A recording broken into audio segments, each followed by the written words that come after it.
ஐநா பாதுகாப்பு கவுன்சிலில் சர்வதேச அமைதி மற்றும் பாதுகாப்பு குறித்த விவாதம் நடந்து கொண்டிருந்தது.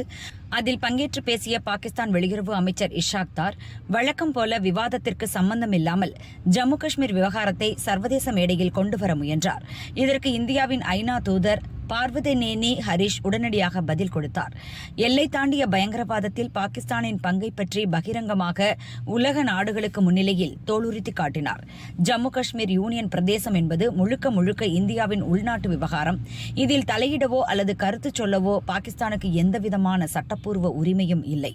ஐநா பாதுகாப்பு கவுன்சிலின் உறுப்பினர் பதவி என்பது உலக அமைதிக்கான ஒரு மிகப்பெரிய பொறுப்பாகும். அதை விடுத்து ஒருதலை பட்சமான சொந்த அரசியல் கருத்துக்களை பரப்புவதற்கான மேடையாக பாகிஸ்தான் இதை பயன்படுத்தக்கூடாது.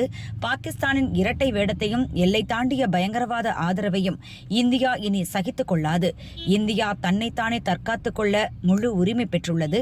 பாகிஸ்தான் தனது செயல்களுக்கான கடுமையான விளைவுகளை சந்திக்க நேரிடும் என பார்வதனேனி ஹரிஷ் அழுத்தமாக எச்சரித்தார்.